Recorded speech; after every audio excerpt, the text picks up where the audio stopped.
Assalamualaikum warahmatullahi wabarakatuh. Waalaikumsalam warahmatullahi wabarakatuh. Selamat malam teman-teman semua. Saya ucapkan Selamat. terima kasih untuk kehadirannya pada room Zoom malam ini. Baik, izinkan saya untuk memperkenalkan anggota kelompok kami, yakni dari kelompok 7.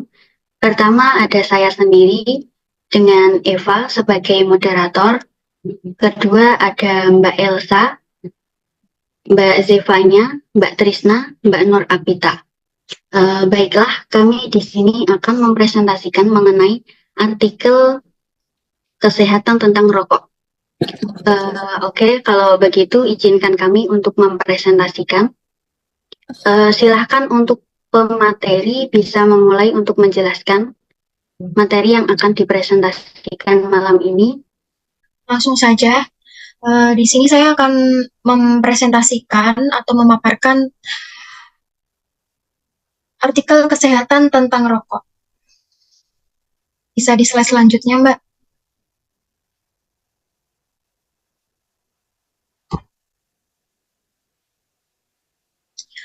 Baik, yang pertama yaitu ada pendahuluan. Merokok merupakan salah satu masalah kesehatan masyarakat di Indonesia dengan mengingat bahwa merokok merupakan salah satu faktor resiko utama dari beberapa penyakit kronis yang dapat mengakibatkan kematian. Rokok itu sendiri adalah hasil olahan tembakau, termasuk cerutu atau bentuk lainnya. Persentase perokok pada penduduk di negara ASEAN tersebar di beberapa negara, yaitu yang pertama ada di Indonesia, sejumlah 46,16%, Filipina 16,62%, Vietnam 14,11%, Myanmar 8,73%, Thailand 7,74%, Malaysia 2,9%, Kamboja 2,07%, Laos 1,23%, Singapura 0,39%, dan Brunei Darussalam 0,04%. Jadi bisa disimpulkan di sini bahwa persentase perokok yang paling banyak mengkonsumsi rokok yaitu terdapat pada negara kita sendiri, yaitu Indonesia, sejumlah 46,16%. Selanjutnya yaitu Kementerian Kesehatan merilis hasil survei global penggunaan tembakau pada usia dewasa atau Global Adult Tobacco Survey (GATS) yang dilaksanakan pada tahun 2011 dan diulang kembali pada tahun 2021 dengan melibatkan sebanyak 9.156 responden. Dalam temuannya, didapatkan selama kurun waktu 10 tahun terakhir terjadi peningkatan signifikan jumlah perokok dewasa sebanyak 8,8 juta orang, yaitu dari 60,3 juta pada tahun 2011 menjadi 69,1 juta perokok pada tahun 2021. Sementara itu, prevalensi perokok pasif juga tercatat naik menjadi 120 juta orang.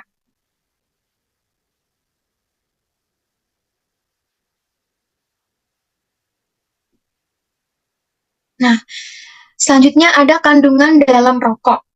Yang pertama yaitu ada karbon monoksida. Jika kita menghirup gas karbon monoksida terlalu banyak, sel-sel darah merah akan lebih banyak berikatan dengan karbon monoksida dibandingkan dengan oksigen. Akibatnya, fungsi otot dan jantung akan menurun. Hal ini akan menyebabkan kelelahan, lemas, dan pusing. Dalam skala besar, orang yang menghirup gas ini bisa mengalami koma atau bahkan meninggal. Yang kedua yaitu nikotin. Nikotin berfungsi sebagai perantara dalam sistem saraf otak yang menyebabkan berbagai reaksi, termasuk efek menyenangkan dan menenangkan. Nikotin yang dihisap perokok akan terserap masuk ke aliran darah, kemudian merangsang tubuh untuk memproduksi lebih banyak hormon adrenalin, sehingga menyebabkan peningkatan tekanan darah, denyut jantung, serta pernapasan.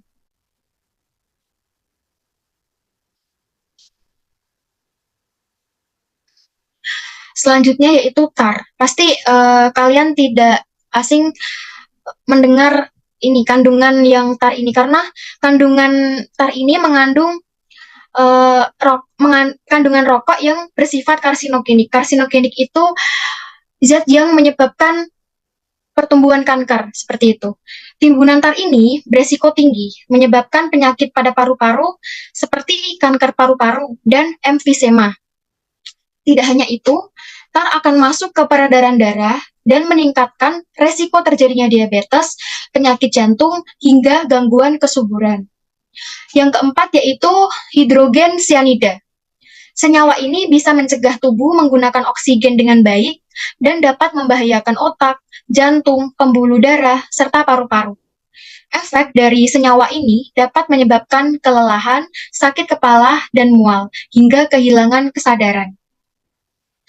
Yang kelima yaitu ada benzena. Benzena merupakan residu dari pembakaran rokok itu sendiri. Paparan benzena dalam jangka panjang dapat menurunkan jumlah sel darah merah dan merusak sumsum tulang, sehingga meningkatkan resiko terjadinya anemia dan perdarahan. Selain itu, benzena juga merusak sel darah putih, sehingga menurunkan daya tahan tubuh, serta meningkatkan resiko terjadi leukemia.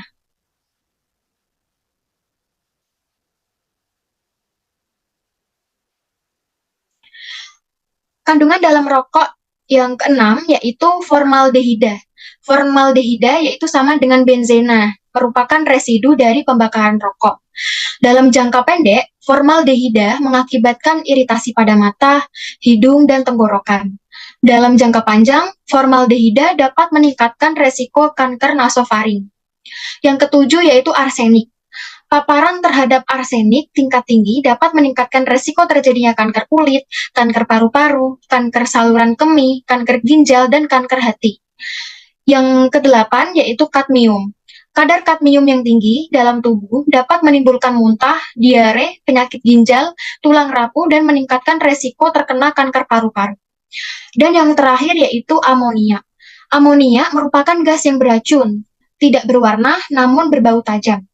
Menghirup dan terpapar amonia dalam jangka pendek dapat mengakibatkan napas pendek, sesak nafas, iritasi mata, dan sakit tenggorokan.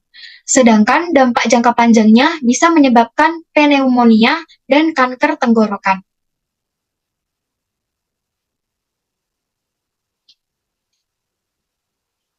Nah, selanjutnya yaitu ada dampak bahaya merokok pada perokok aktif. Beberapa penelitian membuktikan kebiasaan merokok menyebabkan timbulnya berbagai penyakit dalam tubuh kita, seperti yang sudah diketahui, yaitu yang pertama ada penyakit jantung, yang kedua gangguan pembuluh darah, yang ketiga kanker paru-paru, yang keempat kanker rongga mulut, kelima tekanan darah tinggi, dan yang terakhir yaitu gangguan kehamilan dan cacat janin.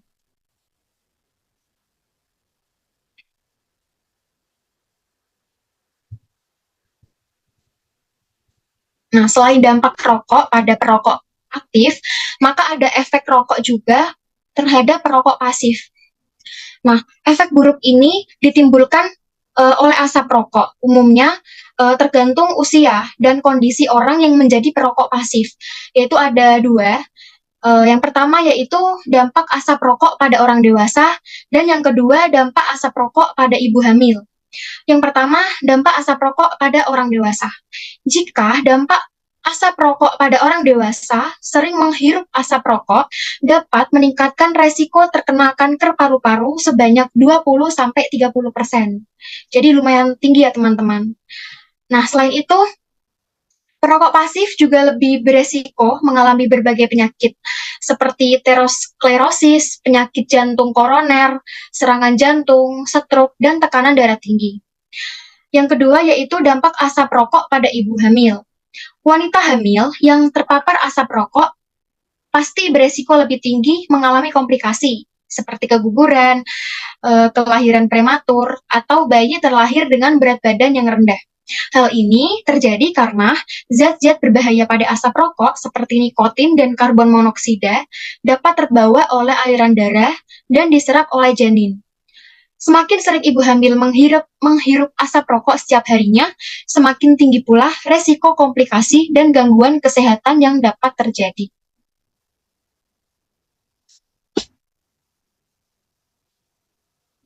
Nah, Selain kandungan tadi saya jelaskan, lalu ada dampak efek rokok pada perokok pasif. Di sini ada beberapa manfaat berhenti merokok. Yang pertama yaitu jangka pendek. Yang pertama itu uh, dapat mengurangi resiko stroke, penyakit jantung koroner, kanker paru-paru, dan kanker mulut. Yang kedua, mengurangi depresi dan gangguan mental lainnya. Yang ketiga, meningkatkan kualitas tidur dan energi.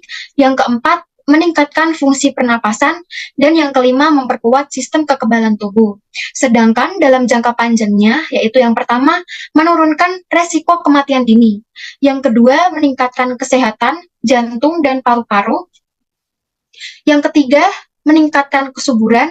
Yang keempat, memperlambat proses penuaan. Dan yang kelima, menghemat uang. Selain ada manfaat jangka pendek dan jangka panjangnya, tentu ada manfaat psikologis dan finansial dalam berhenti merokok. Yang pertama itu manfaat psikologis ya. Jadi dari manfaat psikologis ini, yang pertama itu dapat mengurangi stres dan tekanan emosi. Yang kedua, meningkatkan rasa percaya diri dan harga diri. Dan yang ketiga, meningkatkan kualitas hidup. Selanjutnya yaitu manfaat finansialnya. Yang pertama yaitu menghemat uang yang dihabiskan untuk rokok. Yang kedua, mengurangi biaya pengobatan penyakit yang disebabkan oleh rokok. Dan yang terakhir yaitu meningkatkan pendapatan yang dapat digunakan untuk hal lain yang lebih penting.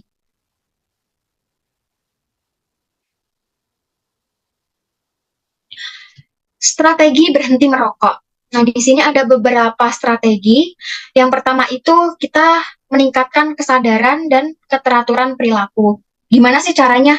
Jadi yang pertama itu kita bisa sosialisasi tentang bahaya merokok terhadap masyarakat, kepada masyarakat, seperti itu. Lalu yang kedua, yaitu mengurangi stres dan tekanan emosi. Yang ketiga, yaitu meningkatkan kesadaran diri. Cara yang kedua, yaitu menggunakan metode dan alat bantu. Seperti terapi pengganti nikotin, misalnya itu kita bisa menggunakan koyo nikotin, permen karet nikotin. Lalu yang kedua yaitu obat-obatan, misalnya bupropion atau Ziban, dan konseling. Strategi berhenti merokok yang ketiga yaitu dapat mengelola stres tanpa merokok. Caranya yaitu dengan mengembangkan keterampilan manajemen stres. Yang kedua, meditasi.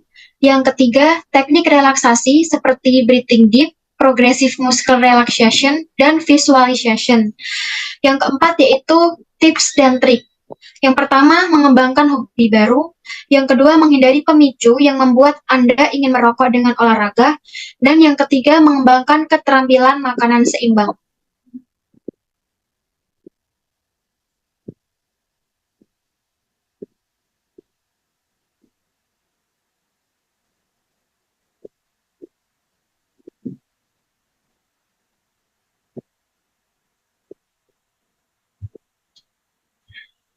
Nah, kesimpulan dari materi yang saya jelaskan kali ini, itu yang pertama bisa disimpulkan merokok adalah penyebab utama kematian di dunia, membahayakan perokok aktif serta pasif. Yang kedua, rokok mengandung senyawa berbahaya seperti karbon monoksida, nikotin, tar, hidrogen cyanida, benzena, formaldehida, arsenik, kadmium, dan amonia. Selanjutnya, senyawa tersebut menyebabkan penyakit jantung, kanker paru-paru, tekanan darah tinggi, gangguan kehamilan, dan lain-lain. Dampak yang dirasakan oleh perokok pasif yaitu resiko kanker paru-paru, penyakit jantung, dan komplikasi pada ibu hamil. Selanjutnya, berhenti merokok membawa banyak manfaat, kesehatan fisik dan mental, serta keuntungan finansial. Dan yang terakhir yaitu pentingnya usaha berhenti merokok untuk meningkatkan kualitas hidup dan kesehatan masyarakat. Baik, sekian saya kembalikan ke Mbak Eva sebagai moderator. Terima kasih. Oke, terima kasih Mbak Elsa. Ya, itu tadi presentasi dari kelompok kami. Untuk selanjutnya, saya akan membuka sesi tanya-jawab ya.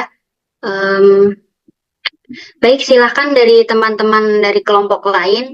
Adakah yang ingin memberikan tanggapan atau pertanyaan? Silahkan.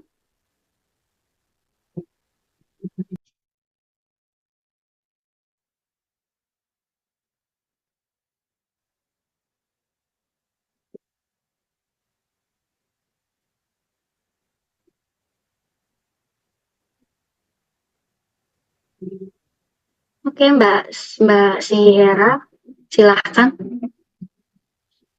Izin bertanya Kak, kalau dari pandangan pemerintah sendiri, itu ada tantangannya enggak ya dalam mengurangi konsumsi, apa ini? Dalam mengurangi konsumsi rokok? Terima kasih. Baik, terima kasih Mbak Sihera atas pertanyaannya. Siapa yang mau jawab? Baik, saya akan menjawab langsung pertanyaan dari Mbak Syera. Jadi tantangan utama yang dihadapi pemerintah dalam mengurangi konsumsi rokok adalah pengaruh industri tembakau yang sering melakukan lobby terhadap peraturan yang lebih ketat dan inisiatif kesehatan masyarakat. Selain itu, pemerintah mungkin menghadapi tantangan yang lain seperti menegakkan undang-undang dan peraturan pengendalian tembakau, khususnya di daerah dengan sumber daya dan infrastruktur yang terbatas. Seperti itu. Apakah terjawab, Mbak Syera? Ya, sudah terjawab. Terima kasih. Sama-sama.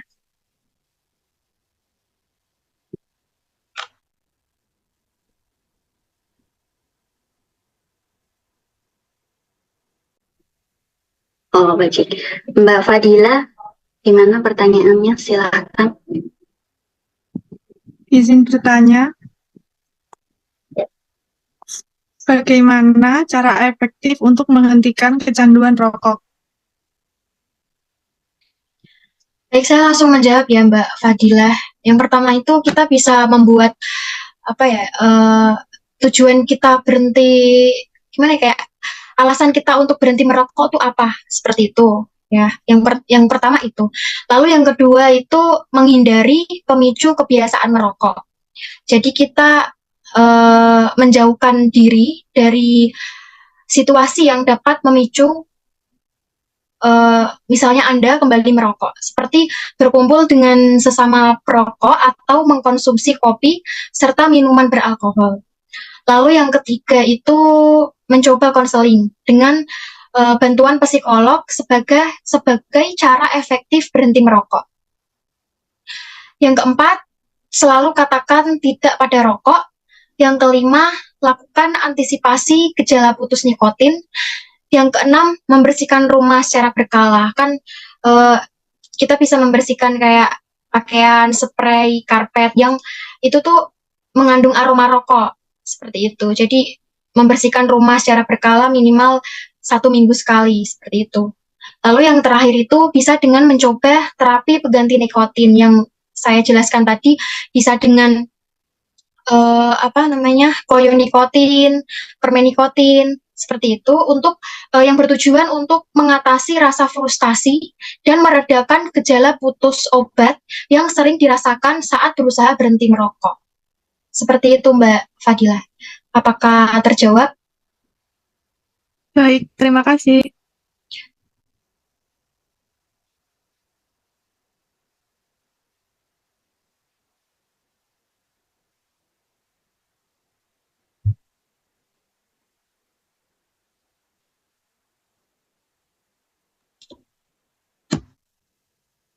Silahkan Mbak Elvira, pertanyaannya. Ya. Mengapa produsen rokok itu di Indonesia itu masih memproduksi rokok, padahal kan orang-orang juga udah tahu kalau misalnya rokok itu berbahaya. Itu alasannya kenapa? Terima kasih. Baik, saya langsung menjawab ya. Jadi produsen rokok di Indonesia itu tetap memproduksi rokok karena beberapa alasan. Yang pertama itu industri rokok itu menyumbang pendapatan yang besar, yang cukup besar bagi negara melalui pajak dan cukainya. Lalu selanjutnya menyediakan pekerjaan bagi jutaan orang yang pasti. Serta adanya permintaan konsumen yang masih tinggi. Selain itu, regulasi tentang rokok di Indonesia lebih longgar dibandingkan negara lain, dan industri rokok memiliki lobby yang kuat dalam mempengaruhi kebijakan pemerintah itu sendiri. banyak daerah itu juga bergantung pada industri tembakau dan rokoknya, sehingga faktor-faktor ini tuh membuat produksi rokok terus berlanjut sampai sekarang. Seperti itu, Mbak Alfira. Apakah Terima kasih. terjawab? Sudah. Sama-sama.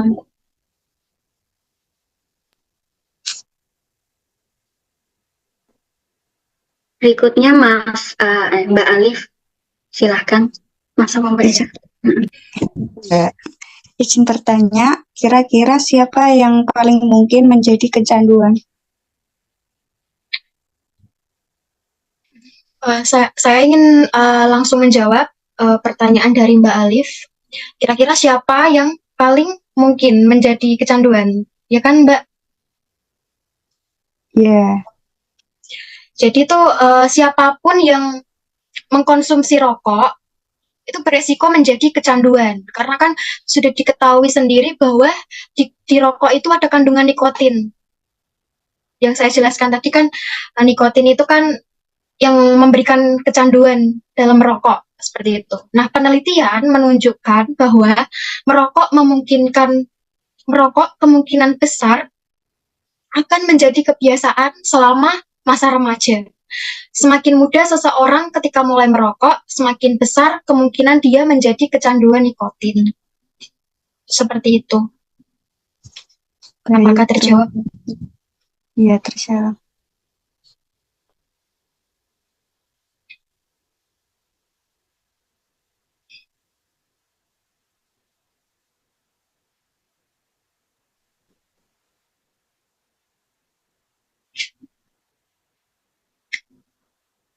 Apa masih ada lagi yang ingin bertanya? Cukup. Baik, terima kasih teman-teman atas partisipasinya. Sekian presentasi dari kelompok kami. Mohon maaf jika ada kesalahan dalam penyampaian materi ataupun hal lainnya.